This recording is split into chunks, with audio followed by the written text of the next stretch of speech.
Action पर supreme court ने कहा है प्रशासन जज नहीं बन सकता, अवैध बुलडोजर कार्रवाई करने वाले अधिकारी दंडित किए जाएंगे। एक तरीका भी हो सकता है जहां जहां अवैध कार्रवाई की गई वहां पर मुआवजा दिया जाए, 15 दिन का समय। मैं सुप्रीम कोर्ट के इस फैसले से पूर्णतः सहमत हूं। मैं पहले दिन से इसका विरोध कर रहा हूं। और किसी की भी सरकार हो, मकान घर बनाने में बहुत समय लगता है और सिर्फ आरोप के आधार पर जहां फर्जी मुकदमे दर्ज होते हो आप किसी का घर नहीं तोड़ सकते हो।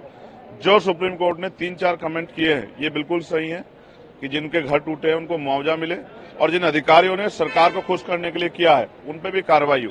ऐसे कैसे, जब न्यायपालिका है तो आप जज कैसे हो सकते हो? कल हम ताकत में होकर किसी गरीब का घर गिराएंगे तो ये क्या न्याय होगा? नहीं।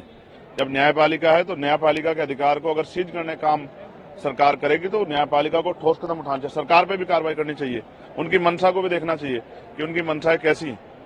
यहाँ भी अयोध्या में भी लोग घरों में बुलडोजर चले और उसका खामियाजा विधान लोकसभा के चुनाव में भारतीय जनता पार्टी ने उठाया भी।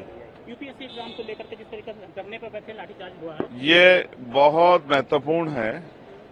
आप ये समझिए, मैं उन बच्चों का धन्यवाद देता हूं जो अपने अधिकारों के लिए लड़ रहे हैं। वो जागरूक हैं, वो देश के सच्चे नागरिक हैं। मैं वहां जाना चाहता हूं लेकिन इसलिए नहीं जा रहा हूं क्योंकि उनके आंदोलन पे कोई सवाल ना खड़ा हो कि पॉलिटिकल है। लेकिन मैं उनके साथ खड़ा हूं, हमारी पार्टी संगठन उनके साथ खड़ा है। हमारी बेटियां वहां बैठी हैं, हमारी बच्चियां बैठी हैं, बच्चे हैं वहां, सब नौजवान हैं, देश भर से आए हुए लोग हैं।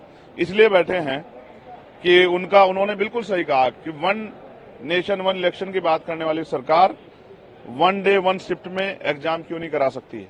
41 सेंटर पे आप करा रहे हो, बाकी 34 सेंटर पे आपको उम्मीद है कि पेपर लीक हो जाएगा। पुलिस की भर्ती का पेपर लीक हुआ, दरोगा की हुआ, पटवारी का हुआ, कोई ऐसी भर्ती इसका पेपर लीक नहीं हुआ। अब तो हाई स्कूल इंटर ग्रेजुएशन के पेपर लीक होने लगे हैं। और मैं फिर कह रहा हूं, नारा बोलछा दिया उन्होंने मुख्यमंत्री जी के लिए कि अगर पेपर बटेंगे, एक की जगह 2 पेपर होंगे तो नंबर कटेंगे और फिर कहीं ना कहीं धांधली होगी। धांधली को रोकना है, पारदर्शिता के साथ एग्जाम कराना है तो बच्चों की मांग को मानना पड़ेगा। 3 दिन से बच्चे वहां हैं, 2 रात हो गई बेटियों को बैठे हुए। ये बेटियों का पूजन करने वाली सरकार को क्या हो गया है? बिल्कुल ही संवेदनशीलता बिल्कुल ही खत्म हो गई है। तो मुख्यमंत्री जी तानाशाही ना करें, उनकी मांग माने और हम और हमारी पार्टी उन बच्चों के साथ खड़े हैं। अगर मजबूरी ना होती कि उनके आंदोलन पे कोई सवाल खड़ा हो तो मैं उनके बीच जाके वहीं बैठता सड़क पे। आज अम्बेडकर नगर में कटहरी विधानसभा में जो चुनाव है, उपचुनाव उसकी रैली है और मेरा विश्वास है कि कटहरी विधानसभा हम लोग जीतेंगे।